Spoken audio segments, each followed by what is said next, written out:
Short article, but it's interesting. Test optional admissions yields benefits by Inside Higher Education author Scott Jasek.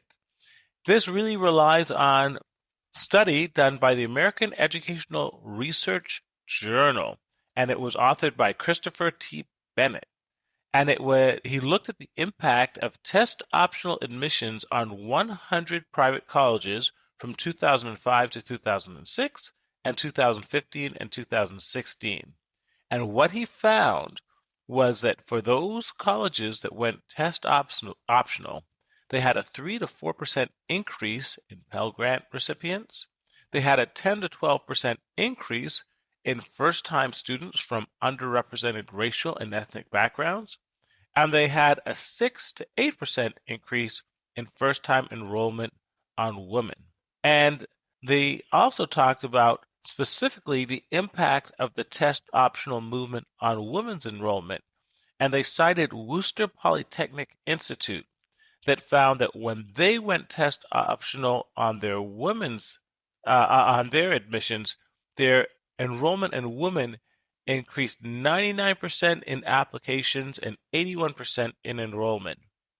And so Robert Schaefer, the executive director of something called Fair Test, it's an organization that opposes standardized testing, basically said, quote, "The Bennett study provides statistical evidence that adopting ACT and SAT optional policies typically result in more and better qualified applicants and more diverse applicants of all sorts." So that's my summary, Mark. Wait, what say you? No, it was great. It was great. So everybody's wondering what the impact is now, right? Because now is the time when 650 schools went test optional. Literally 2/3 of schools were test optional, maybe even over 70%, close to 70% were actually test optional this year. And everybody wants to know what was the impact. It's going to be a while before some major academic studies can come out to look at the current year. But the anecdotal evidence that's coming out is very, very, very consistent with this study because schools are now reporting their 2020 class profile. And this is what I'm seeing. I'm seeing an increase in Pell, an increase in first gen, an increase in underrepresented students. The women finding threw me for a loop a little bit, but it does become a lot more understandable if it's focusing on male-dominated professions at a place like WPI, which is so engineering and computer science oriented. It would make sense that it would apply there. So what I want to talk about is why would this be true? And there are a number of reasons why this is true. One of the reasons is something we've talked about over and over and over again, which is test scores are so highly correlated to family income and family education, parent income, parent education. You literally could take a map and map it out by census tracts and have education. If you had education levels there, it would look just like a map of highest test scores. If you had income, it would look just like highest test scores. And so I was thinking about this example, Dave. It's almost like saying that wealthy people own more stocks than poor people. Of course they do. They're wealthy. And so that's what happens with test scores. So one reason is test score intimidation is removed. People apply because they're not intimidated by seeing these average scores. And so they go ahead and apply, and then colleges are very good at being able to evaluate an applicant in multiplicity of ways. They don't need test scores to be able to discern whether or not someone can excel in their academic program and be a good addition to their community. So that's one reason. But there's another reason that I think a lot of people might not have thought of, and that is there's a lot of logistics in even completing the test. And there are things that, middle-class families, we take for granted because we either have a parent that's telling us, listen, this is the date for the test. You need to sign up now, or I've signed you up and gone ahead and done it. Or we've got a counselor or some adult with some knowledge who's guiding us and shepherding us through the process. That is very much not the case for first-generation students who all this stuff, this college thing is completely foreign to them. And so just the simple logistics of where you sign up, when you sign up, after you sign up, do you send your test scores from the ACT or the College Board to the colleges? Just those type of little logistical things actually can keep people from submitting scores. And then if test scores are required, complete them from completing the application. So what are your thoughts on that, Dave? Well, I remember that when we were taking the SATs way back I during took it the with you, man. I Pleistocene. still remember that big auditorium. And I remember you beat me too, and I'm salty about it. I remember your But score, and I was competing with you. there were SAT prep courses, maybe, but no one in my circle knew about them. And even then, we knew that it was highly correlated with income, but not to the degree it was now. I mean, I really have to emphasize to the listening audience the amount to which having all these extra tutors, extra prep course, and so forth really does goose the scores, and how the idea of taking a $1,500 test prep course is nothing for most of our listenership, but could be an insurmountable goal. Like that's literally the rent for the majority of working class and a lot of lower middle class kids. So disparity in economic opportunity to prepare for the test has really grown into a chasm in the last several decades, and this was obviously the right choice. It was one thing when everybody was taking it with generally the same type of preparation from their high school. But once it became just an industry and everybody focused on how you can goose the scores by being able to pay money, then I think the optional test movement became completely unsupportable. So this study does not surprise me at all. It goes a little bit back towards balancing the playing field somewhat to what we experienced, Mark, when we originally took the cast. Yeah, but I'll tell you, Dave. I mean, the point about test prep is true, but the evidence overwhelmingly supports that it's the advantage of having educated parents is by far and away what contributes to the score differential. Like if people took no test prep, you'd still see substantial score differential. Yes, that's correct. And I just think that it's weird because I've been talking to a lot of admission officers, counselors, senior level people recently. And of course, this comes up every single time because this was such a big change this year. And even that's not the purpose of a lot of my meetings. It just ends up coming up, this conversation of testing. And it's fair to say that overall, the admissions community, even senior level people, have been surprised at the extent to which removing a test score barrier just spawned and generated so many more applications from sectors that they typically don't see a lot of applications. Now, the one thing that's a little tricky this year is schools also combine this with massive increase in virtual presentations, which is what Courtney and I are talking about for the next 3 weeks. You're definitely going to want to hear that interview. I think it's one of the better ones we've had on your College Bound Kid. We dive deep into the new ways of recruiting in episodes 176, 177, 178. And so it's a little tricky to know which of the two factors was it that generated so many more applications from sectors that, people weren't used to getting them from. And it's going to take some type of real serious academic study to decouple that and to kind of break down, how much of it was the test scores and how much of it was the virtual presentations, which just made campuses available to people that before, so they just would not have been available to because schools weren't doing that. And then you had the financial cost of travel, another thing which brings social class into the picture. It's not just the financial cost of travel. You also have to have somebody available to take time off work. What you often get with working class families is somebody working 2-3 jobs just to make ends meet. So the idea of taking time off plus the cost of travel to visit these schools is cost prohibitive. And so that was another factor. Anything that you want to say, Dave?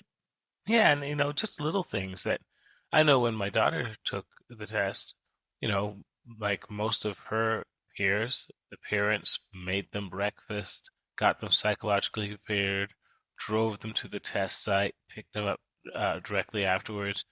For many other kids, you're taking the bus, on a Saturday when the lines may not be as running as frequently. I mean, all the little things that we think of when it means to get ready for a test that are available to kids of higher socioeconomic means that aren't available to kids who are not as fortunate. So, Yeah, I'm just very happy that, and I hope this sticks. My question to you is, do you think this policy for most of these schools is going to stick going forward? It's definitely going to stick for most schools. I mean, as far as liberal arts schools, smaller schools, it's just done. There's no question about it because half of them had gone test optional anyway. Yeah. The question is what happens with national selective universities? Now, what's happening, both public and private. Now, what's happening on the public side is really interesting. Like right now, Dave, the entire West Coast is either test optional or test blind. Wow. And not just like like this year, next year, like at a minimum out till 2025 California before they'll reevaluate. Yeah. And state of Oregon, state of Washington, state of California, test blind, test optional, done. And then you're seeing states like Indiana. And so, I mean, talking about public systems that are in the past, they have been actually the most test reliant. And one of the reasons for that is they don't have really large admission offices to do holistic admissions usually requires a pretty large office, Yeah. a pretty large staff. I mean, the UCs have pulled it off brilliantly without huge staffs, but in some cases they have almost 200 seasonal readers, and they've just come up with a pretty brilliant, holistic, sophisticated model to do for large, like 100,000 applications. I don't know of anybody else using a model with that level of sophistication. So typically what you've seen with your big publics is number crunching, a very, very high reliance on GPA test scores curriculum. And that's been a way a lot of the school decisions have been made at regional publics and even at flagships. And not all of them, because you have a lot of schools like Wisconsin and others, Virginia, Georgia Tech, Chapel Hill, Michigan, many others that I can mention that are still holistic. But it's tended to be that test scores have played a much bigger role in their admissions processes, where you look at things like whether they would require teacher recommendations, oftentimes not. Whereas you'll see some private schools that will let you they'll require 2 teacher recommendations and let you send in 2 or 3 additional ones and send in 1 or 2 other recommendations. So that takes manpower in your staff to read 5, 6, 7 recs. And so the more you have these other factors that play a role, the less test scores have always, come into play. What's going to be fascinating to me is going to be what decisions the Ivy League schools make. And because the Ivy Leagues do tend to be followed by some other schools. But I think the majority of them are not going to go back to testing. And the reason why is there's several reasons why I think that. One, everybody is so impressed with the number of applications that they're getting from places that were really hard for them to get before. And I don't see people wanting to turn their back on that. There'll be tremendous blowback from the access community if they do. It'll be seen as a very, social, economically elitist move. And then the other thing is, even at the most competitive levels, people are watching their competition. And if your competition's not doing something, you generally don't want to go against that. You have to have such incredible brand strength in the marketplace to do that. And some places do, like MIT. They've said, hey, we're having our own application. You suck it up. We're not going on the Common App. So if you want to apply here, then you got to do your own application. And look, they have like a 4% acceptance rate. People do it. So I can see there's going to be a few schools that are going to do it, but I'm expecting the majority to move away from it. Now, what'll be interesting will be whether schools grudgingly move away or wholeheartedly move away. And here's the difference. They grudgingly move away. You may see them tacitly signal by saying things like, okay, this was the acceptance rate for our test submitters, and this was the acceptance rate for our test non-submitters. And I'm seeing a few schools do that right now. That was the point I was going to follow that up with, saying which schools will be truly test blind and which will just be test optional. So that I want to make sure we use the right language here. So test blind, test free, score free, all these things. This refers to we won't even see your scores if you send them. Right. I'm talking about a different category. I'm talking about, are there going to be schools that say they're test optional, but internally they really do prefer scores? And they feel the pressure, either the pressure from the access community. And by pressure from the access community, I mean, it looks like it's such an anti-access move when it's been proven not having scores gives you so many more applications from demographics that you haven't traditionally got them from. And so by you rejecting that, you look like you're not sensitive to first gen under-resourced students. So you feel political pressure not to do it. Or you feel pressure because so many of your competitors are doing it. But you really want those scores. I'm noticing a couple of schools this year, Penn and Georgetown come to mind. They have actually released some data that show this was the acceptance rate for our students that submitted scores. And this was the acceptance rate for people who didn't submit scores. And the acceptance rate for people that didn't submit scores is even lower than people that submit it. But I think people can make a false assertion from that number. Like what you look at that and you think, oh, it must be harder to get in if you don't submit scores because let's say the acceptance rate without scores was 5% and with scores it was 9% or whatever. I just made those numbers up. I forget what the actual numbers were. But here's the problem. Some people that don't submit scores are naive. Some people that don't submit scores think that the reason why they were not competitive applicant was because their scores were in the toilet, when in reality, their whole transcript is in the toilet and nobody's transcript optional. So there is a sector of people that don't submit scores that really have no business applying to certain schools. So the point I'm making is you really can't just look at that data of acceptance rates for submitters and non-submitters and conclude that it's harder to get in without scores. Does that make sense, Dave, or not? It does. And I think it's going to dovetail with something you'll say later or will continue to say is that in the absence of test scores, certain things become much, much more important. Correct. And how much times have you talked about rigor?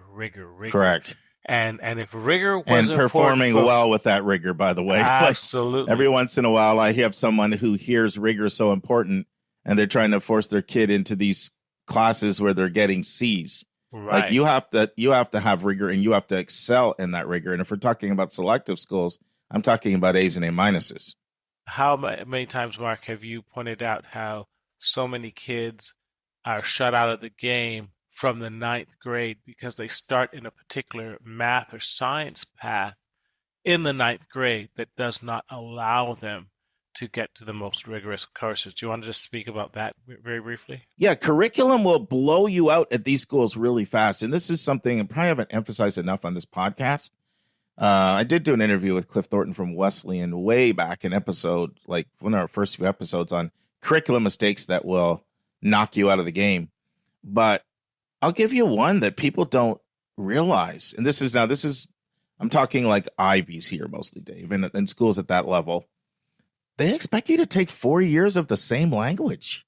Yes. The same language. Now, if you took, let's say you took Spanish 1 in 8th grade, that will count. Okay. So you come in at, let's say you come in to Spanish 2 in 9th, Spanish 3, Spanish 3 in 10th, and Spanish 4 in 11th, and then you stop, that would still count as 4. But do you know how many people get blown out of schools because they don't take the right number of foreign languages? Because it's so common for two years to be what your school requires for graduation. That's very common. And so people think, well, I've fulfilled my requirements. And so, yeah, so curriculum is definitely going to be a huge factor. Basically, everything else is going to matter more, Dave, right? Like curriculum is going to absolutely be huge. Grades, no question about it. What your teachers say about you, all of that stuff carries on more weight. I mean, Rick Clark uses a good example. He says, if you have a chair and there's 4 legs on the chair and you remove one of the legs, meaning standardized test, then those other 3 legs have to carry more weight. And so that's what I see going on. But it's going to be an interesting conversation as we move forward. Rewind. Idan Shahar. Mark, sometime I got to figure out what podcast number that is because I quote him all the time. And yeah, I can tell you. It was the first 100. Okay, go look at him. That's not helpful to people, man.